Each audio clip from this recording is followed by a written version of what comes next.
Hello everyone.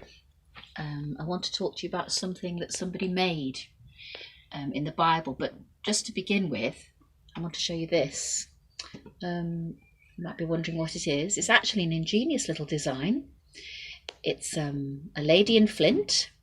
She's making lots and lots of these using wool and buttons, and she's doing something called crocheting. You might know about crocheting. And she's making something that goes at the back of a nurse's head or a doctor's head, and the elastic bands that would normally go from the face mask around your ears and hurt your ears will actually hook on to the buttons. And so she's had a big order from Aspussy Gland Clwyd asking her if she'll make lots of these for free, and she's very happy to do that. But she's having quite a lot of difficulty sourcing some of the components, buttons for instance, and wool, but lots and lots of people are helping now and finding buttons for her and wool, and even helping to crochet the little straps.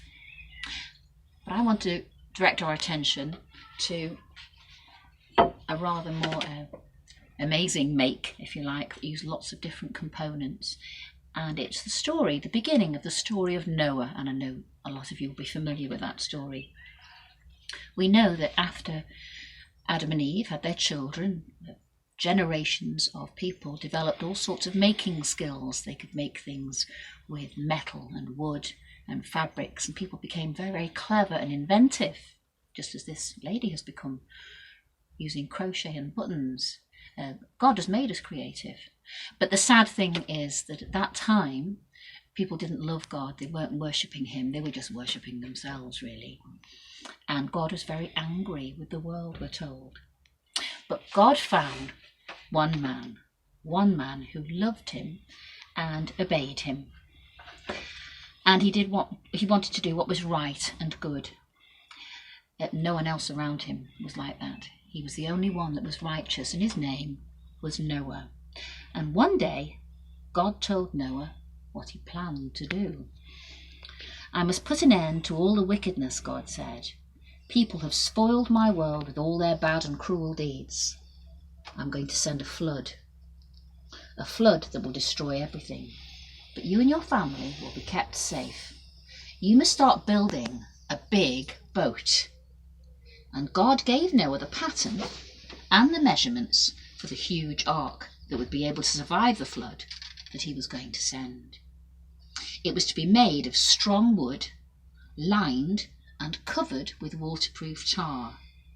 The ark must be big enough to hold Noah, his wife, their 3 sons and their wives, and Noah must also make stalls and pens for 2 of every kind of animal and bird, so that they too could be saved from the floodwater.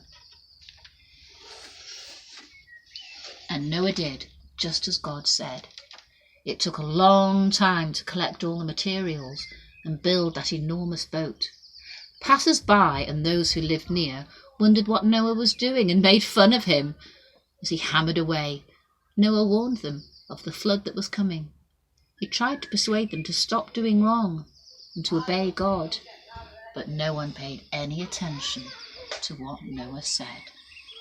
And if you want to know how the story continues, I'll be reading another part of the story for you tomorrow. But just before we go, perhaps we can do our blessing together. Lutla, the Lord bless you. The Lord keep you safe.